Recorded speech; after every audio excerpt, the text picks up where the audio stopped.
महाराज भगवान गए श्रीमद् भागवत की पोथी के रूप में अपना वांगमय स्वरूप छोड़ करके गए। इधर जब उद्धव जी महाराज उस पोथी को शीश पे रख करके जन जन में श्रीमद् भगवत कथा का प्रचार प्रसार करने लगे। सुखदेव जी कहते हैं, परीक्षित, भगवान अपने धाम को गए अपनी सारी लीलाओं को पूर्ण करके, और आज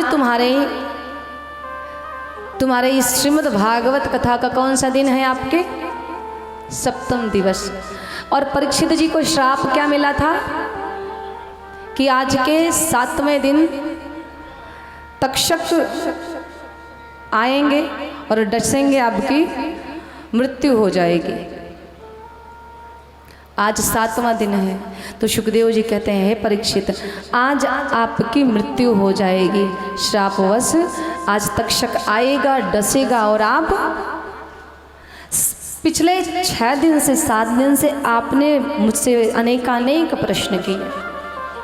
अब आज अंतिम दिवस, विश्राम दिवस, मैं तुमसे एक प्रश्न करता हूँ परीक्षित, क्या तुम्हारी मृत्यु होगी? जब तक्षक आकर के डसेगा तो क्या तुम्हारी मृत्यु हो जाएगी? परीक्षित जी महाराज आज झूम उठे।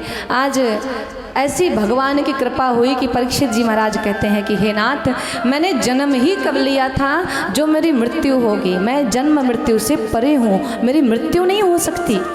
ये तो शरीर है जिसकी मृत्यु होती है, आत्मा की कभी मृत्यु नहीं होती। जिस प्रकार से हम पुराने वस्त्रों को त्याग करके एक नया वस्त्र धारण करते हैं, ठीक उसी प्रकार हमारी आत्मा है, इस शरीर का त्याग करके एक नए शरीर में प्रवेश करती है। इसलिए मेरी मृत्यु नहीं हो सकती, क्योंकि मैं मुक्त हो चुका हूँ, मुझे मोक्ष प्राप्त हो गया है। जो अपनी सारी वासनाओं से मुक्त हो जाए, जो अपनी सारी इच्छाओं से मुक्त हो जाए, जो सारी तृष्णाओं से मुक्त हो जाए, उसे ही कहते हैं मोक्ष। महाराज आज इतना जब उत्तर दिया ना, तो आज झूम उठे सुखदेव जी भगवान और तुरंत उठ करके खड़े हो गए और परीक्षित को ढेरों आशीर्वाद दे करके अपने लोक को पधार रहे हैं। बोलिए सुखदेव भगवान की जय, श्री परीक्षित महाराज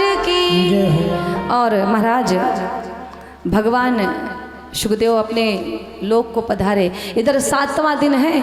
आज तक्षक अपने घर से चल पड़ा परीक्षित जी को डसने के लिए। तक्षक चला और भगवान के राज्य में एक ब्राह्मण देवता रहते थे जो बड़े प्रकांड विद्वान थे। बड़े से बड़े विश्व को समाप्त करने की क्षमता थी उनके अंदर। तो महाराज इधर से तक्षक चला और उधर से ब्राह्मण देवता चल पड़े। और आपको बताऊं, रास्ते में तक्षक और ब्राह्मण देवता की भेंट हो गई। तो तक्षक को थोड़ी शंका हुई। उसने कहा, महाराज आप कौन? उन्होंने अपना परिचय दिया। कहाँ जाते हो? तो ब्राह्मण देवता कहते हैं कि मैं जा रहा हूँ महाराज परीक्षित के पास। क्यों? ब्राह्मण देवता कहते हैं कि आज मेरे महाराज को तक्षक आएगा, डसेगा और उनकी मृत्यु हो जाएगी। उसी मृत्यु से उनकी रक्षा हो, इसके लिए मैं अपने महाराज के पास जाता हूँ। तक्षक ने कहा, आपको पता है कि तक्षक का विष ऐसा है कि यदि एक बूंद भी किसी व्यक्ति के अंदर संचारित हो जाए तो वहीं पे वो जल करके भस्म हो जाएगा। तो क्या लगता है कि तक्षक नाग के विष से आप अपने महाराज को बचा पाओगे? ब्राह्मण देवता ने कहा, ब्राह्मणों में इतनी शक्ति है महाराज, मंत्र के बल पे हम कुछ भी कर सकते हैं। जगत में कोई चीज़ हमारे सामर्थ्य से बाहर नहीं है। बोले इसका प्रमाण दो। ऐसे सामने हरा भरा वृक्ष था। तक्षक ने कहा कि ये हरा भरा वृक्ष आप देख रहे हो? ब्राह्मण जी ने कहा बिल्कुल। बोले मैं अभी जैसे ही मेरे विष से ये वृक्ष विषाक्त होगा, मेरे विष का संचार होते ही ये हरा भरा वृक्ष सूखे पत्तों में, सूखी लकड़ियों में परिवर्तित हो जाएगा। और यदि आपके मंत्र में शक्ति है तो आप इस सूखे हुए वृक्ष को पुनः हरा भरा करके दिखाइए अपने मंत्र शक्ति से, तो मैं समझूंगा कि आप अपने महाराज को बचाने में समर्थवान हो। महाराज जब ऐसे कहा ना तो आज मान गए ब्राह्मण देवता। तक्षक नाग ने वृक्ष में अपना विष संचारित किया और जैसे ही विषाक्त हुआ वृक्ष, देखते ही देखते हरा भरा वृक्ष सूखे पत्तों में, सूखी लकड़ियों में परिवर्तित हो गए। महाराज अब ब्राह्मण देवता की बारी थी कि पुनः इसको हरा भरा कीजिए, इस वृक्ष से विष को समाप्त कीजिए। ब्राह्मण देवता ने जो मंत्रोच्चारण किया, मंत्र पढ़कर जो एक बार फूंक मारी ना, देखते ही देखते वह वृक्ष लहलहाने लगा, हरा भरा हो गया। अब तो तक्षक महाराज घबराए कि कहीं ये मेरा अस्तित्व ना समाप्त कर दें, और इससे बड़ी बात कि ऋषियों का श्राप झूठा हो जाएगा।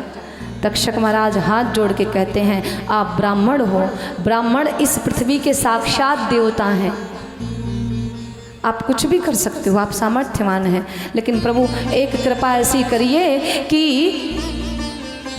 इस दास पे कृपा करिए, आप मत जाइए, क्योंकि आप चले जाओगे ना तो ऋषियों के श्राप पे या ऋषियों के आशीर्वाद पे कोई विश्वास नहीं करेगा।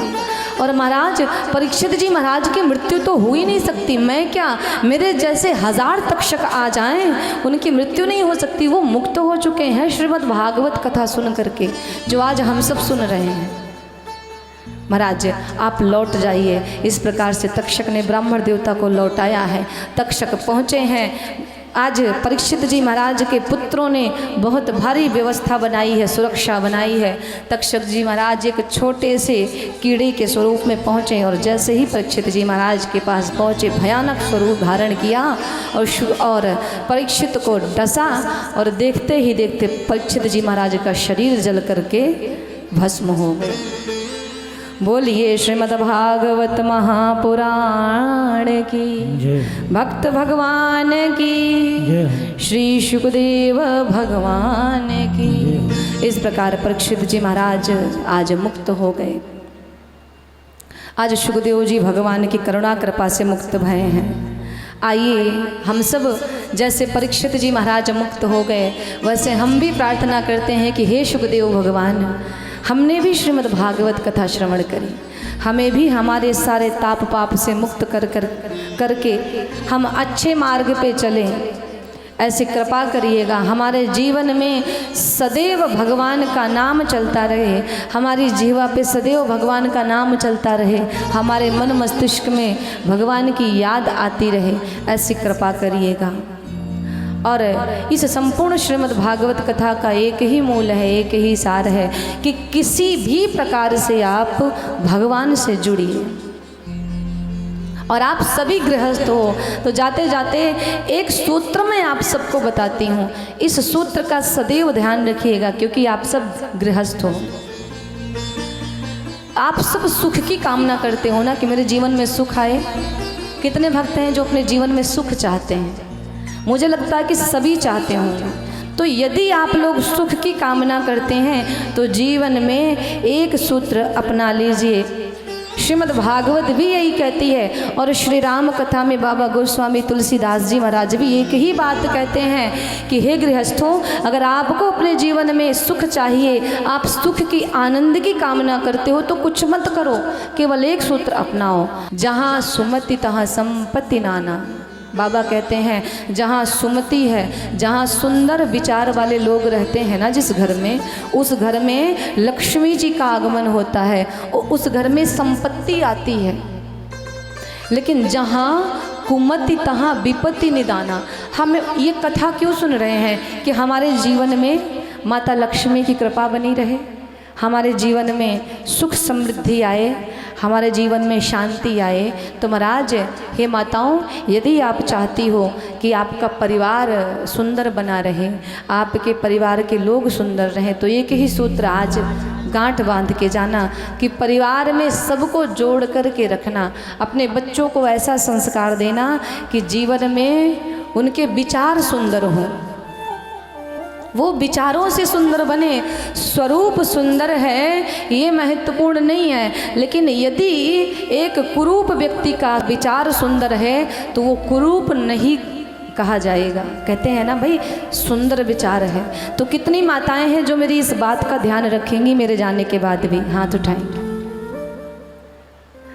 आप चाहती हो ना कि आपके घर में कभी विवाद ना हो, झगड़ा ना हो, आपका परिवार बना रहे और आपका परिवार समृद्ध रहे, आपके परिवार में शांति रहे, आपके बच्चे आपकी बात को सुने और आपके घर के जो पुरुष हैं वो सही मार्ग पे चलें, आपकी बेटियां आपका नाम रोशन करें। तो अपने पूरे परिवार को जोड़ करके रखिएगा। हमारे जाने के बाद भी राम राम कीजिएगा। और जो हमने संकीर्तन कराया परमात्मा से मिलने का, कोई तो जतन करें। आप गाइएगा, अपने बच्चों को भी गवाइएगा। और ये चौपाई याद रखिएगा, जहाँ सुमति तहाँ संपत्ति नाना, जहाँ कुमति तहाँ विपत्ति निदाना। यदि कुमति होगी घर में तो लक्ष्मी जी कभी निवास नहीं करेंगी और विपत्ति पे विपत्ति आएगी, क्योंकि उसकी जड़ हम हैं।